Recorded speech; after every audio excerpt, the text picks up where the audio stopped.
DRDO यानी डिफेंस रिसर्च एंड डेवलपमेंट ऑर्गेनाइजेशन ने एक और अद्भुत सफलता हासिल कर ली है। अब भारत की अग्नि प्राइम मिसाइल, जिसे अग्नि पी भी कहा जाता है, भारतीय रेलवे के जरिए कहीं भी तैनात की जा सकती है। भारत बार बार ये कह चुका है, कई मर्तबा भारत की तरफ से एक इंडिया दिया जाता है कि दरअसल भारत की जितने भी इस तरह की तैयारी है या असलहे की जो दौड़ है, इसकी ये चाइना के खिलाफ है, उसकी पाकिस्तान के खिलाफ नहीं है। लेकिन इस बात को इस तरीके से तो आप कोई स्टैंप तो नहीं लग जाती। हमारे डिफेंस एक्सपर्ट्स कहते हैं कि इंडिया न सिर्फ जमीन से जमीन पर मार करने वाले बैलिस्टिक मिसाइलों में महारत हासिल कर चुका है, बल्कि जौहरी असलहे से लैस आबदोजें भी बना चुका है, जो उसे दुनिया के उन ममालिक के सफ में खड़ा कर देती है जो किसी भी वक्त दुनिया के किसी भी मुल्क पे हमला करने की सलाहियत रखते हैं। इंडिया मिसाइल पे मिसाइल बना रहा है, टेक्नोलॉजी में आगे से आगे जाता जा रहा है। आप क्या कहना चाहेंगे? भाईजान, हमारे पास जज्बा बहुत है। एक दर्जन से ज्यादा एम्बेसडर साहब मुख्तलिफ नौइयत के तस्वीराती मिसाइल और डिलीवरी सिस्टम भारत बैक वक्त डेवलप कर रहा है। डीआरडीओ ने rail mobile transport erector launcher यानी टीईएल के साथ इस मिसाइल को तैयार किया है। ये लॉन्चर भारतीय रेलवे के मौजूदा ट्रक पर बिना किसी बदलाव के आसानी से काम कर सकता है। इंडिया की तरफ से जब भी कोई ऐसा कदम उठाया जाता है तो पाकिस्तान को एक कंसर्न शो होता है कि ये जाहिर है कि ये अलार्मिंग सिचुएशन होती है पाकिस्तान के लिए कि ये जो है ये पाकिस्तान के खिलाफ ना कहीं इस्तेमाल किया जाए ये वाला असलहा। गो के भारत बार बार ये कह चुका है, कई मरतबा इस तरह की बात हुई, हमने कई इंटरव्यूज भी किए, वैसे भी उसके अलावा छपता रहता है। कोई ऐसी बात होती है तो भारत की तरफ से एक इंडिया दिया जाता है कि दरअसल भारत की जितने भी इस तरह की तैयारी है या असलहे की जो दौड़ है, इसकी ये चाइना के खिलाफ है, उसकी पाकिस्तान के खिलाफ नहीं है। लेकिन इस बात को इस तरीके से तो आप कोई स्टैंप तो नहीं लग जाती किसी चीज़ पे कि अगर किसी ने कह दिया, क्योंकि पाकिस्तान और इंडिया कई जंगें लड़ चुके हैं एक दूसरे के खिलाफ। जो है इस तरह की सीज फायर जब होता है, ख़त्म ही हो जाता है और फिर उसके बाद गोलाबारी भी शुरू हो जाती है एलओसी पर, हम जानते हैं, और बहुत कुछ इस तरह का चलता रहता है। तो इस सिचुएशन में पाकिस्तान को इस हवाले से काफ़ी खतरात हैं।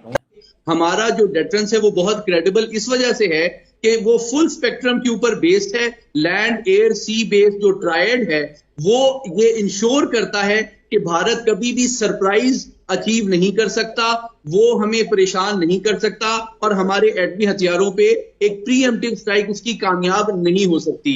और दूसरी बात ये कि अब पाकिस्तान चूंकि हमेशा से मुख्तलिफ डायलॉग्स में, जिसका मैं भी पार्ट रहा हूं, मैं जानता हूं कि पाकिस्तान हकीकत में भारतीय जो क्लेम है उसकी डॉक्ट्रिन का, उसको संजीदगी से नहीं लेता था। और हम ये समझते हैं कि टेक्निकल एतबार से भारत ने हमेशा फ्लेक्सिबल रिस्पॉन्स की मल्टीपल ऑप्शंस डेवलप की हैं और कर रहा है। और उसका सबसे बड़ा सबूत ये है कि एक दर्जन से ज्यादा एम्बेसडर साहब मुख्तलिफ नौइयत के तस्वीराती मिसाइल और डिलीवरी सिस्टम भारत बैक वक्त डेवलप कर रहा है, जो इस बात का सबूत है कि या तो एक जानिब उसको एक मखसूस टेक्नोलॉजी के ऊपर अबूर और एतमाद नहीं है, या फिर ये कि जिस तरह मैंने पहले कहा उसका एजेंडा, उसका डिजाइन पाकिस्तान और चीन से कहीं बियॉन्ड है और वो एक आलमी सतह पर बड़ी ताकत बनना चाहता है। देखें, अभी थोड़े दिन पहले जब जैक सुलिवन मौजूद थे इंडिया के अंदर, तो उन्होंने कहा कि अमेरिका अपने रूल्स अमेंड कर रहा है ताकि जो टेक फॉर स्पेस, वो जिसे कहते हैं ना, कोऑपरेशन इंडिया के साथ हो सके। जो जैक सुलिवन की मुलाकातें हुई अजीत डोवल के साथ, उसमें उनको बताया गया कि सारे का सारा जो मिसाइल एक्सपोर्ट कंट्रोल पॉलिसीज हैं वो हमने अमेंड की हैं भारत के लिए, और हम आउटर स्पेस में भी भारत जो है वो इंडिया को सपोर्ट करने जा रहे हैं।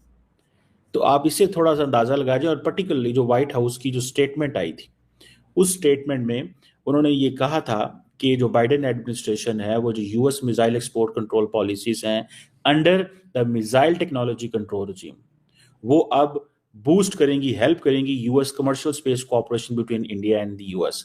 इट मीन्स कि आप प्राइवेट सेक्टर को भी लेके आएंगे। तो पाकिस्तान तो बहुत पीछे रह गया इस सारी गेम के अंदर। इंडिया का ये जो जिसे कहते हैं ना, ये जो अग्नि 5 है, इसकी तकरीबन 3100 माइल इसकी रेंज है। और अब आप देखिए 3100 माइल तक इसकी रेंज है। बहुत सारे एनालिस्ट इंडिया के अंदर ये कहते हैं कि 2012 में जब इसे फर्स्ट टाइम टेस्ट किया गया तब as an intercontinental ballistic missile, तब इसकी मेरे ख्याल रेंज जो थी वो कुछ 4790 माइल थी। ठीक है जी। अब जो उस वक्त ये था कि जी सारी की सारी जो चाइनीज लैंड मास है उसको ये कवर नहीं करता। ठीक है जी। उसके बाद फिर हमने देखा है इंडिया जो है वो मुसलसल कॉन्टीन्यूसली इस पे काम कर रहा है। सो अग्नि 5 जो है वो एक ऐसी जिसे कहते हैं ना एक एक एक एक ऐसा एडवांटेज है, स्ट्रेटेजिक एंड डिफेंस एडवांटेज था इंडिया को, कि फिर अग्नि 6 की तरफ भी चल गए, जो कि 6213 माइल जो है वो पहुंच गया। मुझे सिर्फ इतनी, जिसे वो कहते हैं ना, टेंशन है कि ये जो अग्नि 6 है इंडिया का, ये तो अमेरिका और कनाडा के भी कुछ हिस्सों में चला जाता है। Indian missiles can reach Canada and America, लेकिन पाकिस्तानी मिसाइल्स कहीं भी नहीं पहुंच सकते। लेकिन हमारे ऊपर जो मामलात हमारे, because we are on the wrong side of the system, ठीक है, हम उनको वो दो समझते हैं कि ये कभी भी हमारे ऊपर हमला नहीं कर सकते, पाकिस्तान को वो समझते हैं कि हमारे इंटरेस्ट पे हमला कर सकते हैं।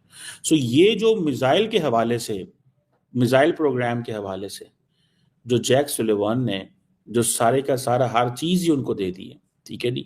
अब देखें जो जिसे कहते हैं ना, अग्नि 5 जो था विद एन MIRV टेक्नोलॉजी, और जिसे आप कह लें कि ये MIRV टेक्नोलॉजी जो है ये एक सिंगल मिसाइल है जिसके साथ मल्टीपल वॉर हेड जा सकते हैं। तो दोस्तों, जैसा कि आपने आज की इस वीडियो में देखा है, डीआरडीओ ने ऐसा कारनामा सर अंजाम दिया है कि जिससे पूरी दुनिया जो है वो हैरान हो गई है। डीआरडीओ ने ऐसी कामयाबी हासिल करी है जिसके जरिए दोस्तों जो अग्नि मिसाइल है, जो भारतीय अग्नि मिसाइल है, उसको रेलवे के जरिए कहीं पर भी तैनात किया जा सकता है।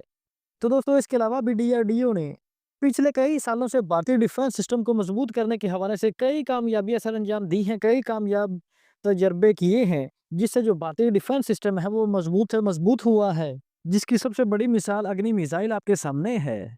लेकिन दोस्तों, अब डीआरडीओ ने इस मिसाइल को रेलवे के साथ जोड़कर पूरी दुनिया को हैरान कर दिया है, और रेलवे की मदद से इन मिसाइलों को एक जगह से दूसरी जगह भी ले जाया जा सकता है। और इस हवाले से खास तौर पर चाइना और अमेरिका परेशान है कि इस हवाले से वो इंडियन मिसाइल्स को पता नहीं लगा सकेंगे कि मिसाइल इस टाइम पे कहाँ पड़े हुए हैं, और मिसाइल की जानकारी दुश्मन के लिए बहुत बड़ी चुनौती बन जाएगा, और दुश्मन के लिए इन मिसाइलों का पता लगाना इंतहाई मुश्किल हो जाएगा। वेल, तो दोस्तों, ये थी हमारी आज की वीडियो। अगर वीडियो अच्छी लगी हो तो वीडियो को लाइक और चैनल को लाजमी सब्सक्राइब कीजिएगा। तो हाजिर होते हैं एक नई वीडियो लेकर।